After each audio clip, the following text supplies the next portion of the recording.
Едното општество на Дуи го урна еден крст. Покрај сите дивоградби кои со години се градат на Попова шапка, партијата на Али Ахмети реши жестоко да се крене против одбележје крст, поставен во двор на црквата Свети Наум Чудотворец на Шапка. Поставувањето на крстот стана причина Дуи тензично да реагира, а само пред известно време токму Ахмети го промовираше споменикот со мапа на Голема Албанија во музеј во чест на УЧК.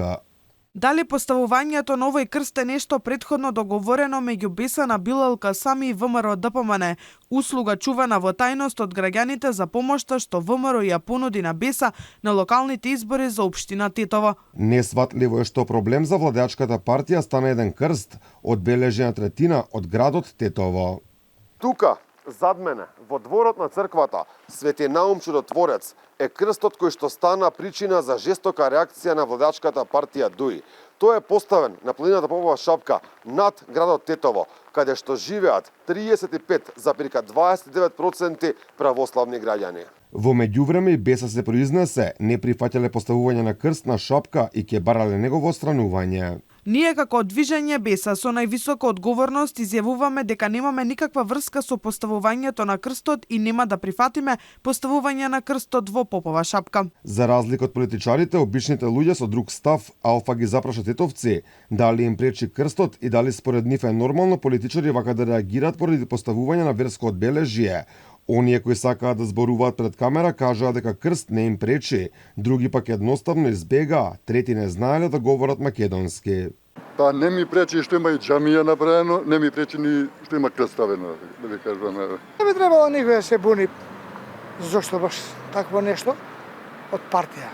Не ми е јасно, нели? Не ми е јасно зошто некој да се буни. Брате, не разбирам. не разбирам македонски. Се жестока работа, ај.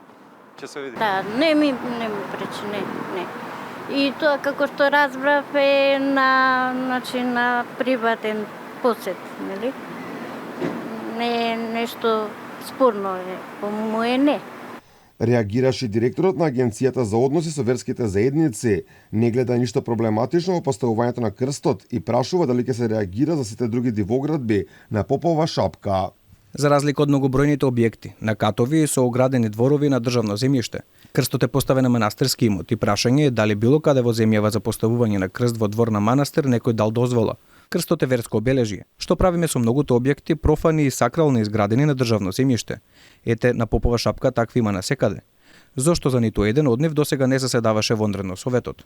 Ваквата реторика на Дуи доаѓа на само половина година пред претседателските и парламентарни избори и на еден начин го руши концептот едно општество за сите, кој што сите функционери интегративците се обидуваат да го промовираат цело време.